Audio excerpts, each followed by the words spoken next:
Alright folks, so some of you are having packaging issues when you go to compile your Unreal project. So I'm just going to make a quick video to kind of clarify what to look for. It's a couple extra steps, bear with me.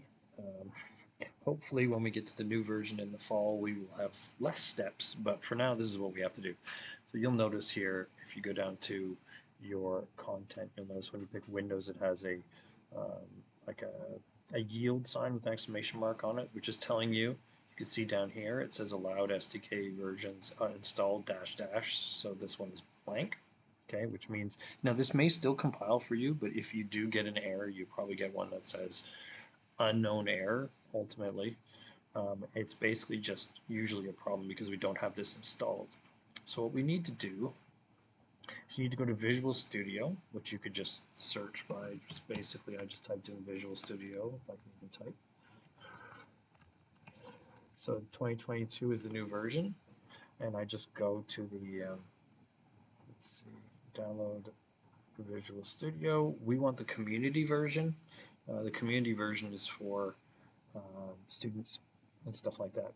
So you'll see I've got it. It downloads an application install to your desktop right here, Visual Studio setup. And we'll just run that real quick. And basically what will happen here is it will ask you, what components do you want to install? Now Visual Studio is programming ID. It's a significant program and we're not going to use 90% of the features. So what I'm going to do here is I'm going to go and I'm going to check desktop environment with C++. Okay, and I have a feeling that's all I need. So what I need to do also, once I've checked this, I go individual components, and you're going to have to scroll. This is all Net Framework. Skip all this, skip all this, skip all this. Get to, let's see, I think it's compilers, build tools, and runtime. Since compiling is what we're doing when we're building something or packaging it, we need to go down this list, and you're going to see a whole bunch of stuff. So this all says ARM. This is a different processor. See, x64, that's what we want, but we need to go far enough down till we get past all the ARM ones.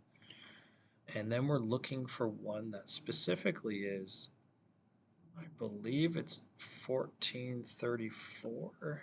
This one here to 17.4. You're going to notice it says out of support. So the problem we're running into is it installs this by default, the latest one, but the problem is the version we're working with of Unreal doesn't recognize the newest version of this. So we need to pick the old one, which of course is out of support, but that's the one it expects it to know. So once you've picked that one, and then very specifically you want MSVC 143, 2022, x64, x86 build tools, and then particularly the one that says 1434-17.4. Okay, and once you do that, we basically just need to install. So you can see it's going to install 13 gigabytes. So I'm just going to install that here, and what I'm going to do is I'm going to pause this and resume when it's done. Okay, so you're going to know some of your selections are no longer fully supported. It'll warn you here that this is out of support. That's fine. Hit continue. And now we wait. Okay, once it is installed, this will pop up and say sign in. You can say, nah, we'll skip. And then you just click on Start Visual Studio, and it will open up this stuff here. Now, we shouldn't need to do anything at this point other than close this, and now we can reopen our project, to which I think I can just click and it will auto-load the last one. Let us see. Yep, looks good. So basically we just open up our project and we should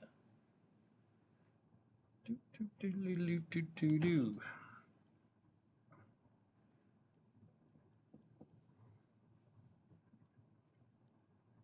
Boing, boing. And then when we click on platforms, you're going to notice that the Windows no longer has the yield sign with the exclamation mark. It now has a logo. And you'll notice down here it says installed 10.10.261.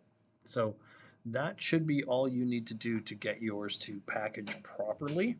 Hopefully when we switch to 5.6 in the fall, it will recognize a newer version of Visual Studio, and then we won't have to do this step. But this is what we have to do as of right now. So just again, it's very simply, you'll notice you don't have it. You got to go and install Visual Studio specifically with that SDK version that I showed you earlier in the video. And then basically, as long as you follow the steps, you should be good. All right. Hope that helps.